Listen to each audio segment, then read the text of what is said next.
যারা আছেন নিচে যারা আছেন বৈষয়িক স্তর অনুযায়ী সকলের প্রতি আমার শ্রদ্ধা ভালোবাসা জ্ঞাপন করছি।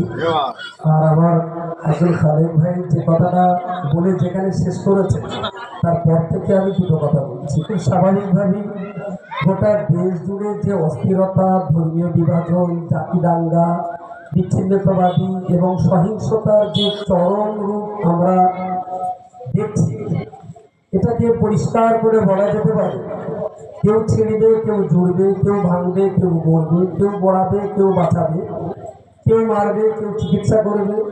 তো বাংলার জমিনে, বাংলার মাটিতে আমরা দেখছি অন্যরা যখন বিভাজনের তাস খেলছে, মমতা ব্যানার্জি তখন জোড়ার তাস খেলছে। অন্যরা যখন দাঙ্গার জাল তৈরি করছে, মমতা ব্যানার্জি তখন দাঙ্গার আগুন নেভাবার জন্য জল ঢালছেন। অন্যরা যখন মারবার ষড়যন্ত্র করছেন, মমতা ব্যানার্জি তখন বাঁচাবার চিকিৎসা করছেন।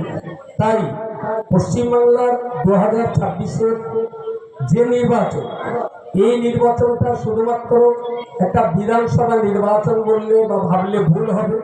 আমি মনে করি এই নির্বাচন বাংলা এবং বাঙালি জাতির অস্তিত্ব টিকিয়ে রাখার নির্বাচন। এই নির্বাচন বাঙালি জাতির জাতীয় সত্তা রক্ষার নির্বাচন। এই নির্বাচন দিল্লির আগ্রাসনী শক্তির হাত থেকে বাংলাকে বাঁচাবার নির্বাচন।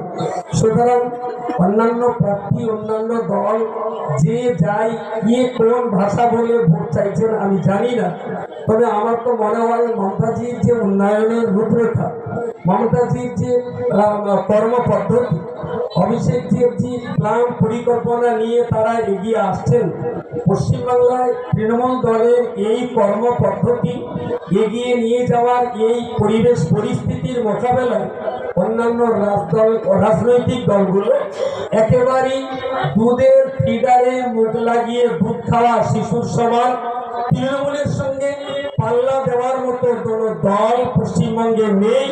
আমরা সবাই মিলে যদি এই পরিস্থিতিতে মমতাজির হাত ধরে যদি লড়াই করতে পারি, আগামী দিনে যদি এই শক্তিরা তার পিছনে আমরা জুগিয়ে যেতে পারি, আমি বিশ্বাস করি, আমি আস্থা রাখি দিল্লির সবাই মিলে সমস্ত শক্তি উজাড় করে দিয়ে বাংলার উপরে যে আক্রমণ শুরু করেছে, এই বাঙালি জাতির উপরের এই হামলা মমতা ব্যানার্জি পারে ঝেঁটিয়ে পার করে আবার দিল্লির মাটিতে ফেরত পাবে।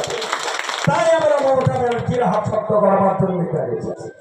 আমি মমতা ব্যানার্জির দল নাইবা করতে পারি, কিন্তু আমি ভদ্রনায়ক মহিলাকে 80-র দশক থেকে চিনি, যদিও তার দেহটা এদিন দেখে